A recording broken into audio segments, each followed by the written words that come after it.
What's up, everyone? I'm here to do a discussion, an in-depth discussion on the Claymore universe up to the latest chapter, which is chapter 153, and who's stronger and why it is not so simple.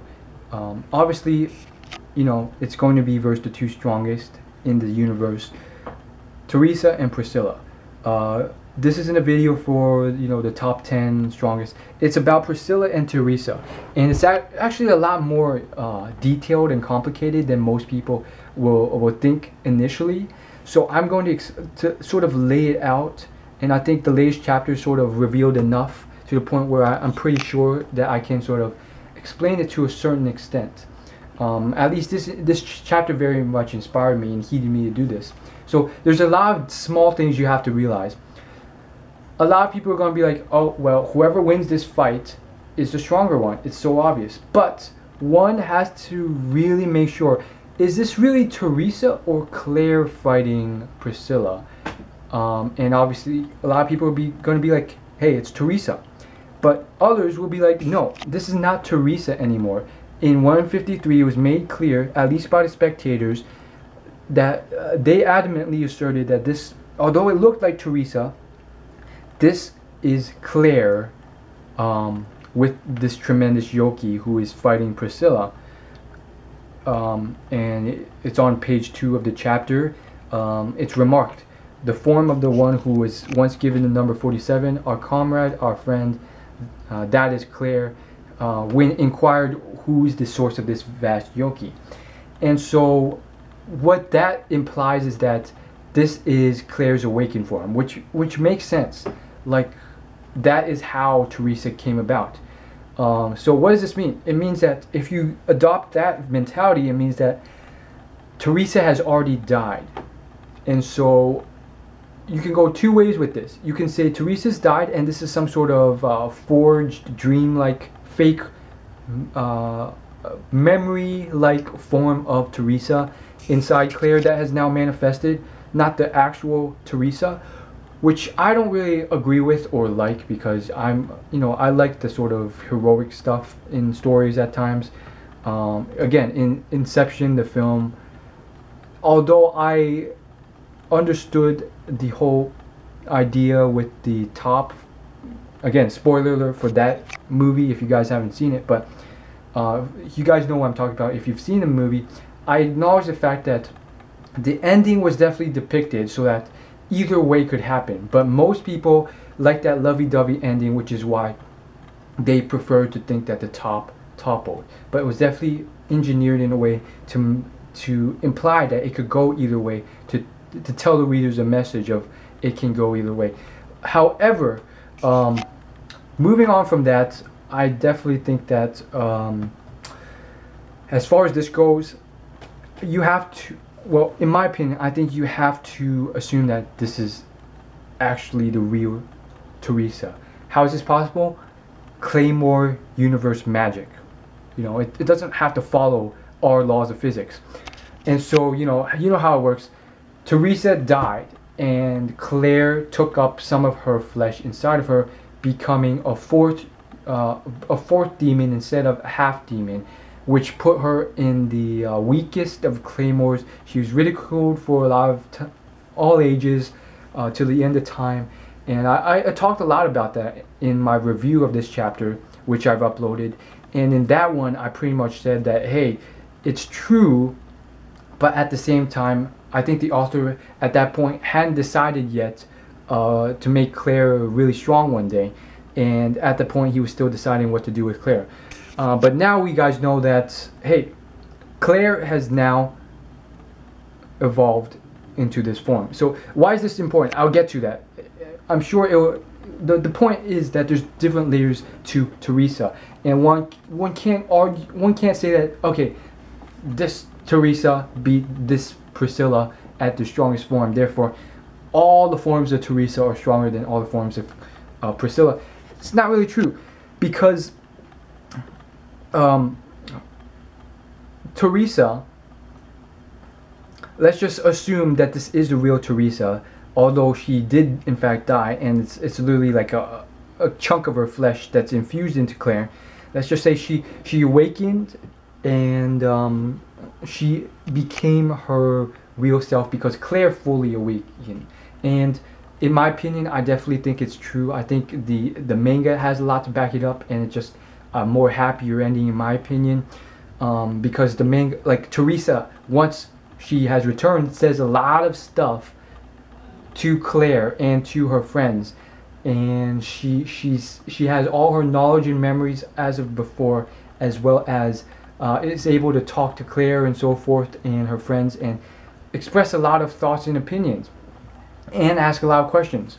But the point being, Teresa is literally an awakened form of Claire, and therefore one can argue that's not the same Teresa as the Teresa before Claire decided to put flesh into her. Think about it.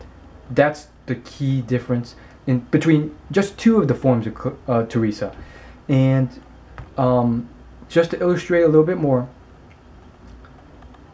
Teresa remarked when she saw Priscilla the first time, when the very first time they both met, before they, before one died and one became an awakened being, she remarked that once this girl grew up, she would potentially be stronger than Teresa. Now, any bookworms out there can look up the exact panel and the exact page and see if she said that she had the potential to be, or Teresa said that affirmatively, for sure, Priscilla would one day grow up to be stronger than Teresa.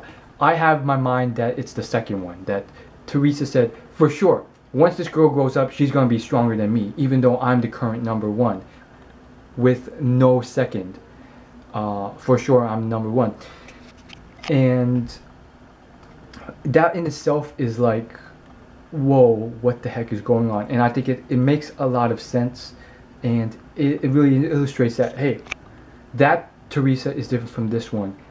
That Teresa could not beat Priscilla if you let Priscilla mature.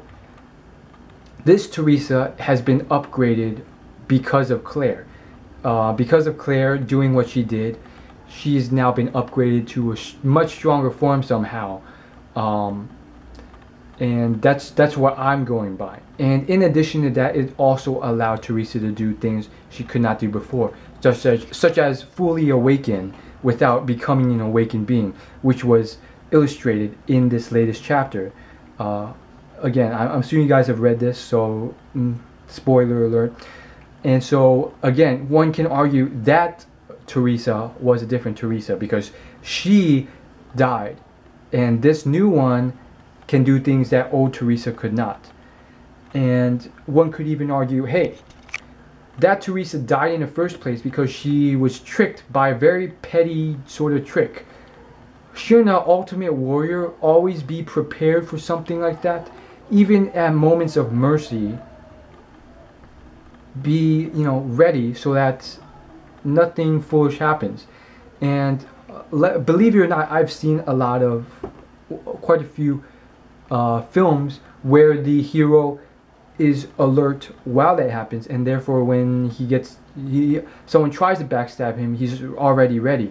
So again, one could argue, hey, Teresa was a lot weaker then also because she fell for Priscilla's petty little trick, which cost her her life. And so from there on out, now we have a new thing, because once Priscilla awakened, she reached her full potential immediately without having to mature and grow. But now she's an awakened being. But again, her human side had a lot of guilt and stuff, which was killing her. Which it wasn't weakening her, but she wanted to find out Teresa, to find the one person that could potentially kill her, because she just felt a lot of guilt.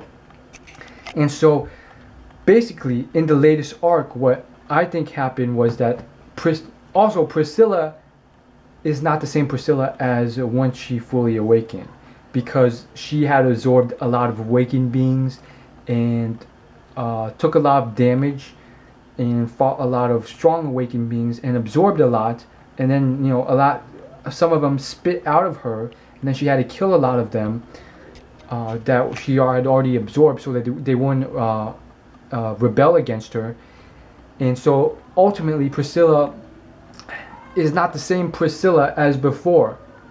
In addition to this, she has developed this dramatic ability to regenerate on this like seemingly infinite level to a much stronger degree each time she regenerates. And on top of it, because she's specifically facing Teresa in this fight, she's not just fighting anyone. She's fighting Teresa, the one person she hates the most, the one person who fuels her abilities with hatred, because it was remarked that all her strength comes from how strong her hatred is, and the one person she hates the most is Teresa. So it's kind of like that dark force effect in Star Wars, where the dark side effect, where the more anger you have, the stronger you get, and that's the emotion that Teresa is most akin to. And therefore Priscilla, the anger is the emotion that Priscilla is most akin to, and therefore because she's specifically facing Priscilla, her full potential has now gone up 10 times. So just to illustrate again, there's the underdeveloped Priscilla before she became an awakened being. Then there's the awakened being Priscilla, who has now reached her full potential. The strength she would be if the child Priscilla had grown to an adult. And then there's the 10 times version of Priscilla, which is 10 times stronger than her full potential, or maybe 100 times stronger, because of the infinite hatred that just keeps fueling up because she's facing the one and only Teresa only. And it's ironic and detail specific to say that she would only have that power level versus Teresa, so it's like a one-time thing. And in addition to that, in this fight, Teresa is actually cutting Priscilla up constantly. Like you literally see her cut her up like 10 different times, exorbitantly, to fully release her anger to the maximum capability, and so that she keeps regenerating to her strongest possible form. And it's clear that Teresa did this on purpose to atone for all the anger. And therefore one can say, hey, there's an even stronger form of Priscilla that Teresa intentionally brought out through cutting her up constantly and forcing her to constantly regenerate stronger body parts. And therefore comparing different forms of Priscilla and Teresa to say who's the strongest, who's the weakest, it's not this simple cut and dry thing, but one could say whoever wins this fight, it's the strongest being when you compare the strongest two forms. And then one last thing is to say that it was definitely remarked by that that guy with the sunglasses and the creepy black hat, a lot of stuff about how the strongest number ones typically had their influence came a lot from very deep-rooted emotional complex childhood events that caused a lot of horrible emotions in them and so forth. So one can argue that because of what Claire went through and all that stuff, it also acted as a special power boost to Teresa, so that she's not the same Teresa as before Claire met her. And therefore when Claire ate her or consumed part of her meat and then later on awakened Teresa once again, Claire gave Teresa a power boost because of her childhood experiences. And so that's just another layer or form of Teresa to add on to a picture. So it's like, which form is accurate?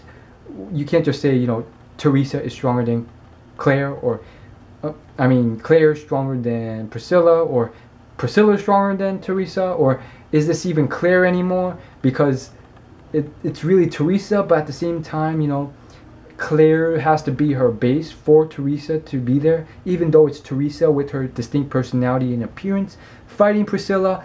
It was remarked on this third page that, hey, it is Claire who is fighting these people.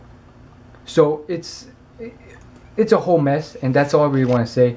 Share this video with someone you think would like it, and as always, like, favorite, comment, and subscribe. I will see you guys later.